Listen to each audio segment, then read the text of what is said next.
Eleanor's executive assistant sent me a screenshot of an Instagram post. It was from the new male assistant she'd just hired.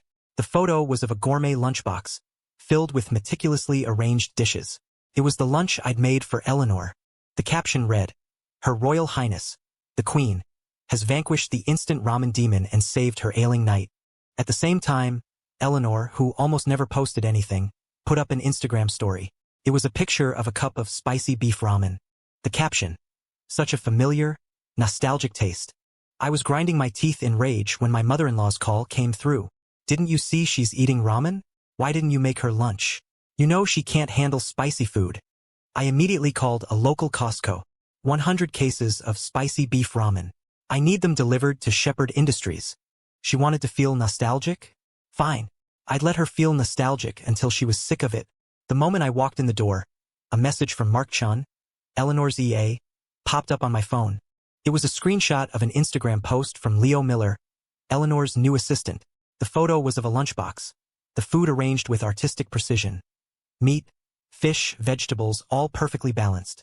It was clearly prepared with care. Leo's caption, "Her Royal Highness, the Queen, has vanquished the instant ramen demon and saved her ailing knight." I stared at it, confused. Why was the lunch I made for Eleanor in her assistant's hands? Before I could process it, another message from Mark came through. "Check her story." Puzzled, I opened Instagram. One look was all it took for my blood to boil. Eleanor, who posted maybe once a year, had put up a story. The picture was a cup of spicy beef ramen and a hand holding a plastic fork. The caption, "Such a familiar, nostalgic taste." That woman, that goddamn woman. She'd taken the lunch I'd so carefully prepared for her, given it to her assistant, and then gone off to eat instant ramen. I was about to call and demand an explanation when my mother-in-law's number flashed on the screen. I'd barely hit accept before her voice, sharp and accusatory, blasted through the speaker. "Julian, what is wrong with you? Why didn't you make Eleanor lunch today? You know she has a sensitive stomach and can't eat spicy food. How could you let her eat that junk?" "Carol, I did make her lunch." "You did? If you made her lunch, why is she eating ramen?" My mother-in-law cut me off. "I just called Eleanor. She said you had a lunch meeting with your editor today and forgot to make her anything. You sit at home writing all day, you don't even go into the office. Is making her one meal too much to ask?" I couldn't be bothered to argue with her. I hung up, and without a second thought, forwarded her the screenshot of Leo Miller's post. "See this? Your daughter fed the lunch I worked my ass off to make to her new pet." Silence from her end. A heavy pressure built in my chest. I wanted to see blood. That damn woman. Not only did she give my lunch to her assistant, she posted a goddamn Instagram story in response to his, and then lied to her own mother, telling her I hadn't made her food at all. She was the one playing games with her boy toy at the office, so why was I the one getting blamed? She knew spicy food gave her terrible stomach cramps, but she ate that ramen anyway. She did it because she knew that every single time, I was the one who was there, fetching her water, rubbing her back, and taking care of her. Well, if she loved that familiar taste so much, I was more than happy to help her enjoy it. That afternoon, a Costco delivery truck pulled up to the main entrance of the Shepherd Industries tower. The driver opened the roll-up door and started stacking case after case of instant ramen in the pristine marble lobby. The young woman at the reception desk rushed over. "Stop, stop. I think you have the wrong address." I stepped out from behind the truck. Seeing me, the receptionist immediately straightened up. "Mr. Ross, good afternoon. The address is correct," I said, pointing at the mountain of ramen. "Have someone take these 100 cases up to Ms. Shepherd's office." With that, I walked straight to the executive elevator. In her office, Eleanor stared at the stacks of ramen boxes, her face a mask of fury. "Julian, can you please stop this? I just saw he wasn't feeling well and was still eating ramen for lunch, so I gave him the meal you made for me. He's just my assistant. It's a professional relationship. Nothing is going on between us. Eleanor, it doesn't have to be physical to be cheating. You know exactly what's going on in your head. You're enjoying this little flirtation, this ambiguity. You're basking in the adoring way he looks at you. There are hundreds of employees in this company. If someone else had a stomachache, would you have given them my lunch? We've been married this long. You don't think I know you by now? And right after you posted that story, your mother called to chew me out. Tell me, what exactly did you say to her?" The office door opened. Leo Miller walked in, carrying a cup of coffee. He was dressed in a t-shirt, jeans, and a pair of black Converse. He radiated a sunny, boyish charm, a type I could never pull off. "Mr. Ross, your coffee." I took the cup and, without hesitation, flung its contents all over his chest. Leo yelped, but instead of jumping back, he stumbled sideways, collapsing against Eleanor. She reached out to steady him, her expression hardening with anger. "Julian, have you lost your mind?" she snapped. "This is a professional office, not our home. No one is going to coddle you here." I smirked at the two of them, huddled together. "Go on. Hold him a little tighter. A little more effort and your Royal Highness can divorce me and make this ailing knight her new king." Hearing my words, both of their faces flushed red, and they quickly pulled apart. I pointed at the coffee-soaked Leo. "Eleanor, you have the nerve to tell me you're not playing favorites? What did he call me just now? Mr. Ross? Am I not the executive vice president of this company? Or did you already fire me behind my back? Was Mr. Ross something you approved? Or do you just think my title is redundant? Every other male executive in this building wears a suit. A white shirt and a dark tie are mandatory. Even I follow that rule. So what is this outfit? Your new kink." A flash of embarrassment crossed Eleanor's face, like a student caught with a cheat sheet during an exam. "Don't be ridiculous. He just hasn't had time to buy a proper wardrobe yet. So I told him he could wear his own clothes for now. Stop imagining things. Eleanor, he's been working here for almost a month. What kind of clothes take a month to buy? Even a pig could have found a suit by now. I'm done with this. You figure it out." I gestured towards the ramen in the hallway. "Starting tomorrow, I won't be making you lunch. When you've finished reminiscing with these 100 cases of ramen, I'll order you more. You don't like my cooking, right? Fine. From now on, you can live with this." Eleanor's face was tight with frustration. "Can you stop being so unreasonable? When did I ever say I didn't like your cooking? Oh, so you do like it?" I pulled a container from my briefcase, opened the lid, and placed it in front of her. "Then eat. You like it so much, don't you?" Eleanor slammed her hand on the desk. Bang! "Julian, are you insane? What is the meaning of this? You filled a lunchbox with kibble." "It's lunch, prepared just for you," I said, my gaze shifting to Leo. "You like taking my food and feeding it to dogs, don't you? Well, ailing knight, your servant has prepared your dinner." I stared at him. "Eat. What are you waiting for?" Dripping with coffee, Leo Miller stood behind Eleanor, his head bowed. He wore an expression of heroic self-sacrifice, as if the CEO had just ordered him to commit ritual suicide in the middle of the office. "Leo, if you have ambitions of being the CEO's husband, you should know this. These heiresses love a sunny, charming boy like you, but they will never let a useless pretty boy who just whines and fawns over them become their other half. If you're content with being the boy toy, a secret lover with no official status, then by all means, keep up the act. See if your queen ever marries her ailing knight. But if you want to push me out and take my place, then show some damn backbone." I pushed the container of dog food forward. "Eat it. If you eat this, I guarantee Eleanor will side with you against me, her husband. You'll be one step closer to your goal of becoming the queen's consort. You want to climb the ladder, but you're not willing to get your hands dirty? Then you'll spend your whole life as a rich woman's plaything." It was clear my words weren't sinking in. The look of humiliation on his face only deepened. "Mr. Ross, I may just be an assistant, but that doesn't mean I don't have dignity. You are insulting my character. My relationship with Ms. Shepard has never been inappropriate. You're projecting your own malicious assumptions onto me. Insulting your character?" I let out a cold laugh. "If you don't have a mirror, you can piss in a puddle and take a look at yourself, can't you? No inappropriate behavior? You actually have the gall to say that. You're an assistant who can't even dress the part. Look at you. If you went to a business meeting with your boss dressed like that, do you think the client would see you as her assistant?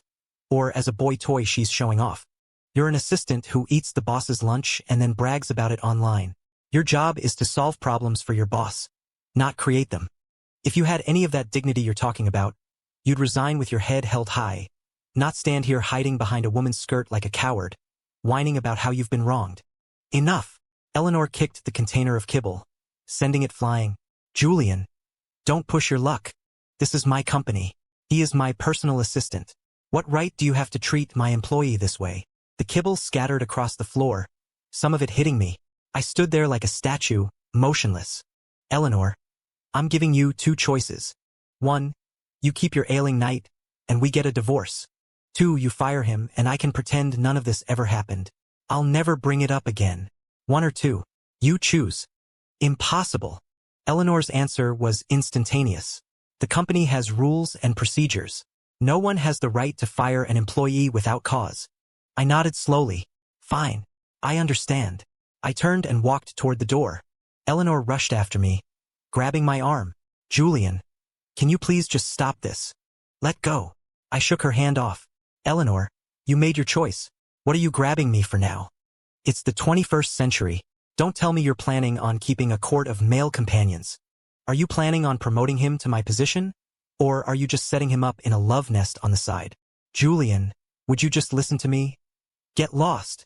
The first thing I did when I got home was delete Eleanor's fingerprint from our smart lock.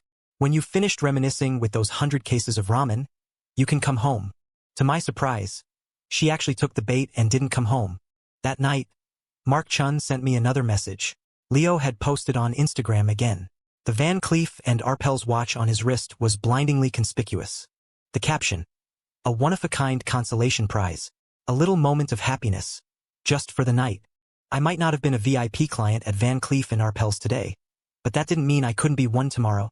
One phone call and a few texts later, the manager of the Van Cleef and Arpels boutique was on the phone, swearing up and down. Mr. Ross, don't you worry. Even if I have to run my legs off tonight, I will make sure I have everything you need ready to go. The next morning, every single employee at Shepherd Industries received a gift from the executive vice president. The men each received the same model of watch from Leo's Instagram post. The women each received a Van Cleef and Arpels bracelet. There was one condition for receiving the gift. Everyone had to take a picture and post it on their social media with the caption: a fair and equal bonus.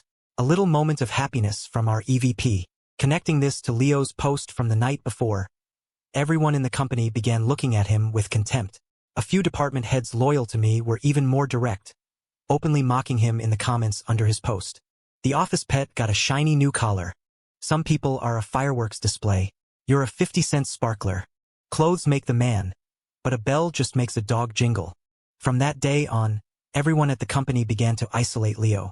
A small gift worth a few $1,000s was enough to unite them against him. Even the few work buddies who used to be friendly with him now looked at him with the kind of disdain reserved for a boy toy. Leo couldn't understand it. Just yesterday, when he'd caught the CEO's favor, these same people had looked at him with envy. Now, overnight, they were pointing and whispering, some even calling him a toad trying to eat swan meat to his face. The watch, which he had imbued with such special meaning, the watch that had sent him soaring with the belief that he could climb higher, now felt like a resounding slap across his face. The very object on his wrist had become the public emblem of his shame and isolation. His face a mask of misery, he knocked on Eleanor's office door and placed the watch on her desk. Ms. Shepherd, I appreciate the gesture, but I think you should take this watch back. In all the years we'd been married, this was the worst fight Eleanor and I had ever had.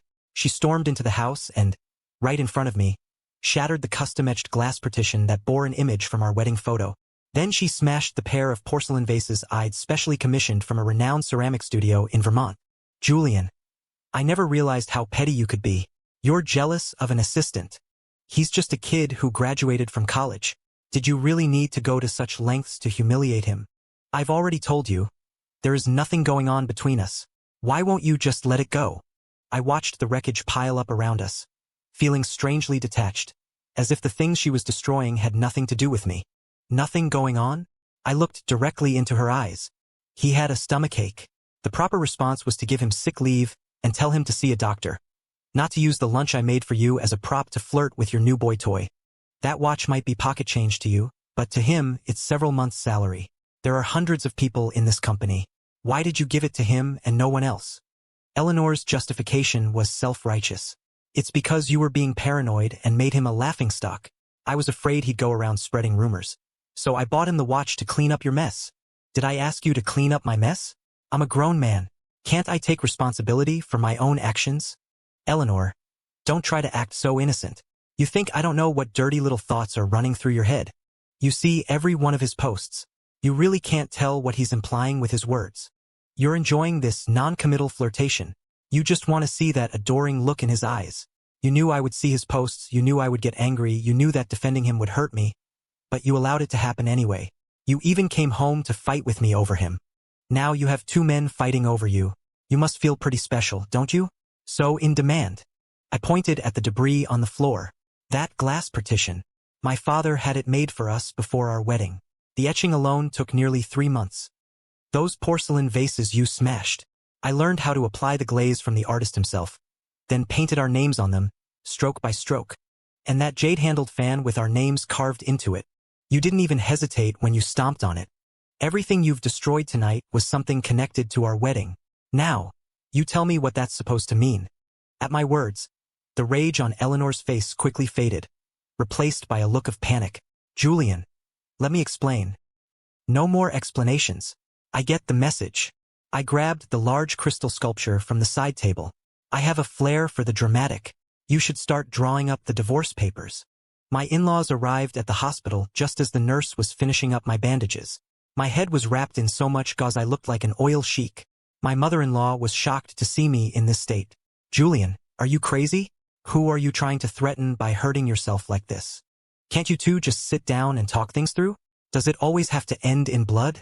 I laughed coldly. Don't worry, I don't hit women, and I have no intention of using this to blackmail your family. Then what on earth happened? Why did it have to get to this point? My father-in-law asked, his voice strained. I turned to look at Eleanor, who was sitting off to the side, picking at her nails. Why don't you explain why I felt the need to do this? Eleanor said nothing, turning her head away. Fine. If you won't talk, I will. I pointed at my father-in-law, who had remained silent.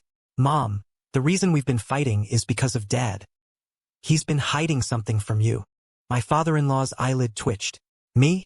What could I possibly be hiding from your mother? You shut your mouth. My mother-in-law shrieked, startling everyone in the room. So that's it, Mr. Shepherd. I knew there was a reason you've been so difficult lately. You've got a mistress on the side. I quickly stepped in to restrain her. Mom, calm down. Besides having her over for dinner and giving her gifts, Dad really hasn't done anything else. It hasn't gone any further than that. I can guarantee it. That doesn't matter. Even the thought of it is unacceptable. My mother-in-law's face was beet red. The intent is there. Cheating is cheating. Are we supposed to draw a line between physical and emotional affairs now? Does it matter if the betrayal is a light green or a dark green? Mom, you have to think of the bigger picture. Are you really going to divorce Dad over something so trivial? Besides, it's the first time he's made a mistake like this. You should just forgive him. My mother-in-law's eyes widened. Forgive him? Why the hell should I forgive him? If I forgive him for this, I'll be making room for that little tramp to move in. My father-in-law's face had turned a sickly green. Don't listen to this kid's nonsense. There's no woman. He's lying to you. Just as my mother-in-law was about to erupt again, I nodded quickly. Right. There's no woman. I made it all up. They both froze. What? You made it up? I nodded. Yes, it's all a story. My father-in-law doesn't know any woman. I pointed at Eleanor, who looked like she wanted the floor to swallow her whole. But the story is based on your daughter. Your daughter gave the lunch I made her to her assistant, while she ate ramen. Then she bought that same assistant a brand new luxury watch. I told her to fire the boy toy. Not only did she refuse, she shamelessly kept him on as her assistant. I arranged for him to be given a hard time at the office, and your daughter blew up at me. And just a little while ago, to defend that assistant, she came home and smashed the place to pieces. Everything related to our marriage, she destroyed it all. You tell me, is that a coincidence? Or is she trying to send me a message? I looked at my still stunned mother-in-law. Mom, when the same thing happens to you, you can't even stand to hear about it. But now that it's happening with your daughter, and what she did is even worse than the example I gave, you're not going to tell me to be the bigger person, are you? My mother-in-law's face sagged, her features collapsing in on themselves like a sad bulldog. Even with me injuring myself like that, Eleanor still wouldn't agree to a divorce. Julian, I know I was wrong. I promise nothing like this will ever happen again. Please, just give me one more chance. Okay? All right, then tell me, how are you going to solve this? Eleanor thought for a moment. I'll transfer him to another department. He won't be my assistant anymore. Is that good enough? Ha! I let out a cold laugh and stood up to leave. Goodbye, Eleanor. I pushed open the hospital room door and walked out. My mother-in-law hurried after me, grabbing my arm. Julian, why are you being so stubborn? We can talk about this. I shook her off. Talk? Talk about what? If Dad hired that woman to be your family's live-in housekeeper, would you think that's something you could talk about? If she didn't have feelings for that boy toy, would she be so reluctant to let him go? Carol, there's nothing more to say. Your daughter and I aren't meant to be. If you have time, you should go ask that boy toy if he's willing to take over as your son-in-law. I quit. I turned and walked away. Before Eleanor could catch up, I stepped into the elevator and pressed the close door button, letting her voice fade away as the doors slid shut. 3 days later, I was on a plane out of the country. Before I left, I dragged everything in that house that had anything to do with me out into the yard and set it on fire. At the airport, my dad clapped me on the shoulder. Son, no matter what you choose to do, your old man has your back. I've already made the arrangements over there. As soon as you've sealed the deal, I'll have your mother fly over with the contracts and the company seal. Don't worry. If the Shepherds dare to show their faces at our house, I'll break their goddamn legs. The plane climbed into the clouds. I looked down at the city shrinking below me and let out a long, quiet sigh. Before I left, I'd wrestled with myself, one last time, and decided to give Eleanor one final chance. But just as I was about to open the door to our villa, I heard Leo Miller's laughter from inside. It was a loud, triumphant sound, so heavy it felt like it pinned my hand to the door. Through the window, I saw him sitting on the living room sofa, smugly feeding slices of apple, one by one, into Eleanor's mouth. My mother-in-law sat in the armchair opposite them, smiling so hard her face was a mess of wrinkles, like a poorly folded napkin. This young man is so handsome, she cooed, and so thoughtful and caring, so much better than that Julian.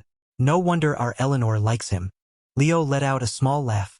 You're too kind, Mrs. Shepherd. I'm just Ms. Shepherd's assistant. I could never compare to Mr. Ross. Why not? That Julian has no manners at all. He's always upsetting me or Eleanor. Can't even take care of his own wife. If it weren't for the business we do with his family, I would have told Eleanor to divorce him long ago. Eleanor looked down, her face unreadable. That's enough, Mom. Stop talking nonsense. I'm not divorcing Julian. Leo's hand trembled, and the apple slice he was offering fell to the floor. Oh, I'm so sorry, Ms. Shepherd. It's my fault for being so clumsy. Eleanor looked up, a flicker of softness in her eyes. It's fine. Just wipe it up. Outside, I turned and walked away. Not a trace of hesitation left in my heart. I spent a full year abroad. During that time, Mark Chun would periodically send me updates on Eleanor. The company was running as usual, and Eleanor went to work every day, as if everything was normal. The only thing out of place was Leo. He made constant mistakes, but someone always stepped in at the last minute to take the fall for him. So his career at the company was surprisingly smooth.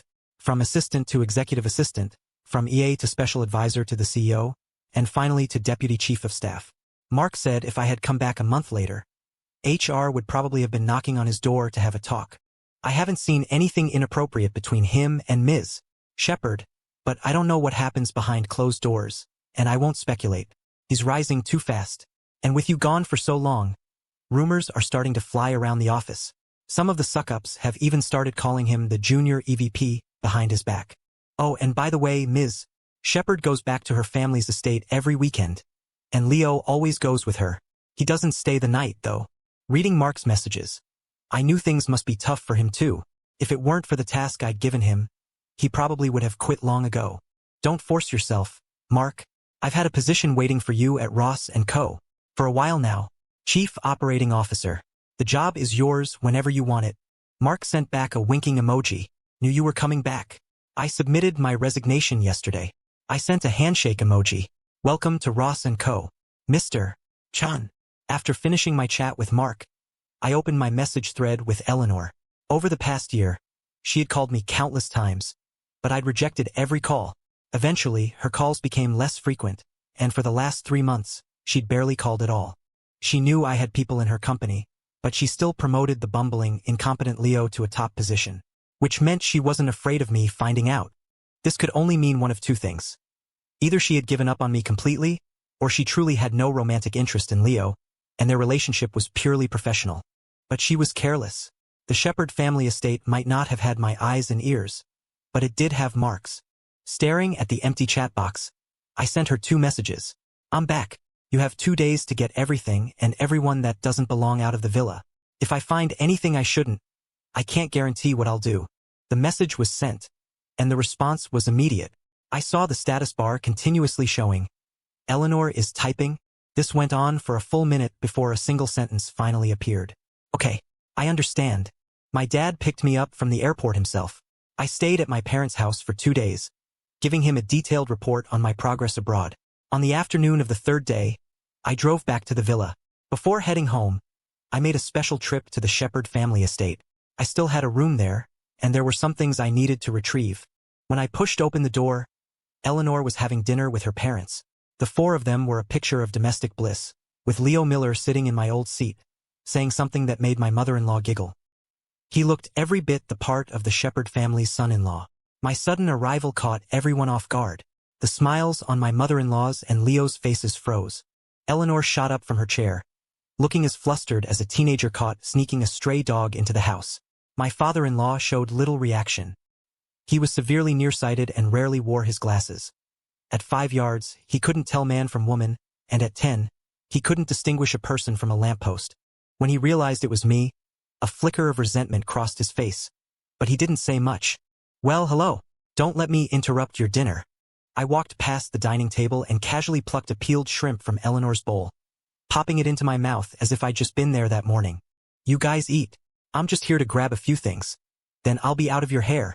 Ignoring the stunned faces at the table, I went straight upstairs to my old room, packed the contents of a drawer into a bag, and turned to leave. Eleanor was blocking the doorway. Julian, I gently pushed past her. No need to explain. As I walked by, she grabbed my arm, her eyes shimmering with unshed tears. Julian, I've missed you so much. I didn't pull away. I just patted her shoulder lightly. Let go. Your boyfriend is watching. Eleanor froze for a second, then turned her head to see Leo standing at the bend in the staircase, staring at us. A blush of embarrassment colored her cheeks. Julian, listen to me. It's not what you think. It's fine. You bring him here every weekend, don't you? I know all about it. I told you. I patted her cheek, my face fixed in a polite, corporate smile. No need to explain to me. With that, I walked downstairs. As I passed Leo, I didn't even glance at him. I had just gotten into my car outside the estate when Eleanor came running out. Julian, wait. Before I could lock the doors, she yanked the passenger side door open. Julian, let me expel. Her words died in her throat. An expression of utter disbelief washed over her face. She stood frozen, her hands still on the door handle, her eyes locked on the car's interior. What? What is this? On the passenger seat lay a contract. The massive sword and shield logo on the cover was unmistakable. Oh, this. I picked up the contract and waved it at her, the triumph in my eyes impossible to hide. This is the exclusive raw materials supply contract I just secured. From now on, Ross & Co. will be the sole domestic distributor. I gave the stunned Eleanor a polite smile. Don't worry, I'll still supply Shepherd Industries at the original price. Could you please close the door? Thanks. Eleanor went berserk. She got in her car and tailed me bumper to bumper. Her parents' car followed close behind hers. And bringing up the rear, Leo's bright red Ferrari stuck out like a sore thumb. I ignored the train of cars behind me and let them follow me all the way back to the villa. Once there, I paid no attention to the entourage that had followed me inside. I went straight upstairs to my room for a shower. Before I went up, I made sure to casually leave the signed contract on the living room table. When I came downstairs, washed and changed, I found my in-laws pacing back and forth in the living room like caged animals, too agitated to sit, too restless to stand. Eleanor grabbed my hand. Julian, what is going on? What's going on? Eleanor was clearly frantic. She pointed at the table. This contract. I'm talking about this contract. What the hell is this?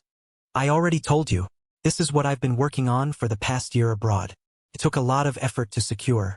But don't feel any pressure. I'll continue to supply Shepherd Industries at the same price. Julian, what are you talking about? My mother-in-law cried out, her eyes glued to the contract even as she yelled at me. Are you trying to drive Shepherd Industries into the ground? Well now, they say wisdom comes with age. That's a great idea. Why didn't I think of that? My mother-in-law was practically dancing with anxiety. Julian, you and Eleanor are husband and wife. Your father-in-law and I have always treated you like a son. You can't be so ruthless. When did I say I was going to be ruthless? No, just saying it isn't enough. You have to put it in writing. Otherwise, I can't rest easy. My father-in-law nodded. Yes, yes. You have to give us some kind of guarantee. Seeing my mother-in-law trying to press her advantage, I took a step back. Let's not pretend we're one big happy family. Your daughter and I are getting a divorce. At these words, both of my in-laws turned to stare at Eleanor. Eleanor shook her head frantically. Julian, when did I ever agree to a divorce? When? Probably around the time you started keeping that boy toy. The front door of the villa swung open.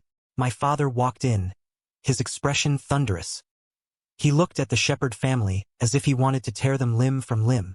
I bought this villa. This is my house. And you people are not welcome here. Get the hell out. My mother-in-law didn't dare talk back. Let's just talk this over. The kids are just having a little fight. It doesn't have to lead to divorce, does it? Doesn't it? My father's eyes blazed. Where were you when your daughter was keeping a boy toy? Where were you when my son was giving Shepherd Industries orders from his own company? And now that my son is back with the exclusive distribution rights for the entire country's raw materials, where are you? What are you doing? He pointed at the red Ferrari parked outside. Bringing your damn boy toy here to negotiate? Your family values really are something else.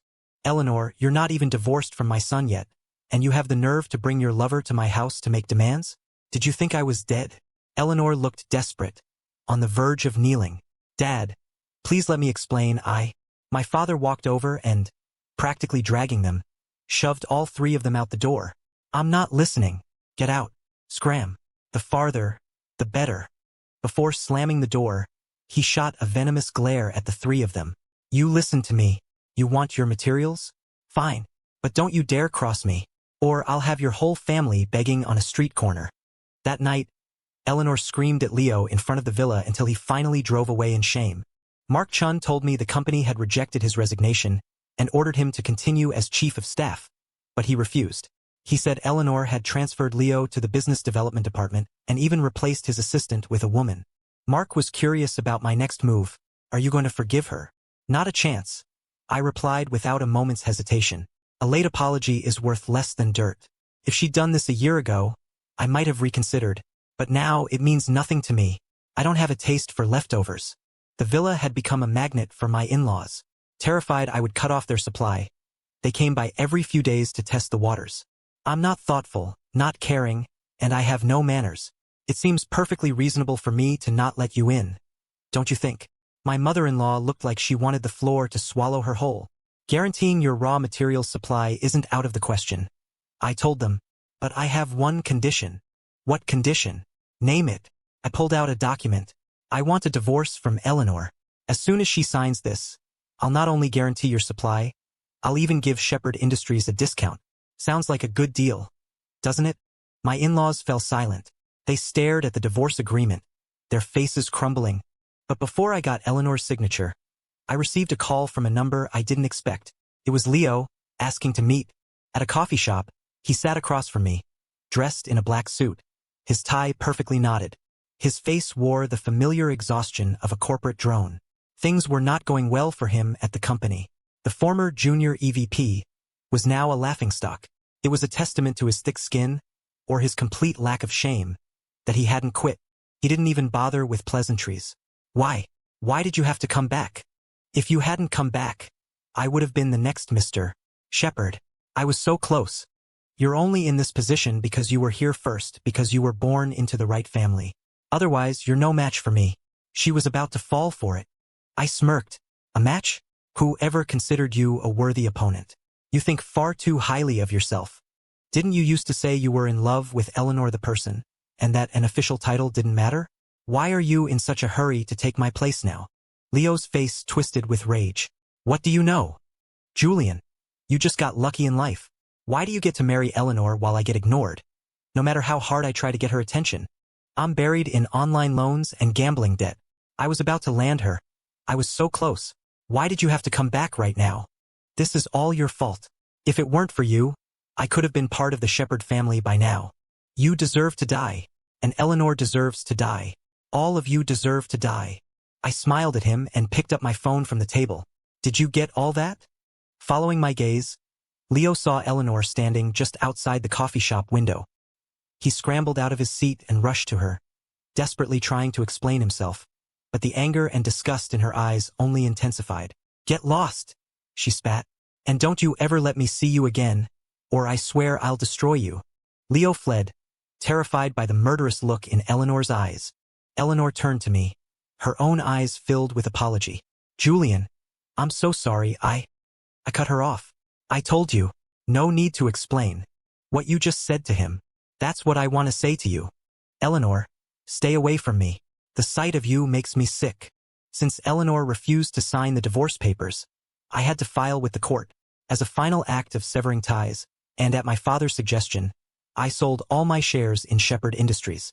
"We have them by the throat now," my father had said. "That whole company of theirs is nothing but a liability. Even if we don't bleed them dry, it'll be a bitter pill for them to swallow. It's not about winning, it's about making a point. Let's see how arrogant the Shepherds can be now." I didn't care much about their family business, but the divorce felt like a massive weight had been lifted from my shoulders.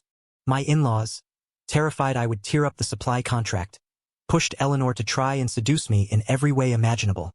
Mark Chun told me what happened to Leo. He moved to another city and went back to his old ways. This time, he successfully charmed a wealthy female business owner and quickly became her secret lover. But the woman was a sadist. During one of her sessions, she accidentally injured one of his eyes, leaving him half blind. Afterward, she dumped him, tossing him a few $1,000s as severance. Meanwhile, Eleanor was relentlessly trying to get me to remarry her, but I had no intention of giving her that chance. "I know you and Leo never touched," I told her one day, "but that doesn't mean you're clean. You allowed another man to provoke your husband, to disrespect our marriage. To me, that is an unforgivable sin. I married you because I loved you, but I'm divorcing you because I don't want to be hurt by you anymore. This has nothing to do with whether you love me or not." Seeing my resolve, Eleanor swore she would never marry again, that she would be devoted to me for the rest of her life. But how much of that vow was true I didn't know, and I didn't care. It had nothing to do with me anymore. Shepherd Industries fell into a long decline. They didn't dare take on any large contracts, terrified I would cut their supply chain and leave them bankrupt. Eleanor was in agony. She even knelt and begged me many times to take her back. She must have been drowning in regret, her insides twisted into knots. But I was already past caring. Endless forgiveness is just a breeding ground for stray dogs. After all, with a dog you can't put down, a swift, hard kick is always the best solution.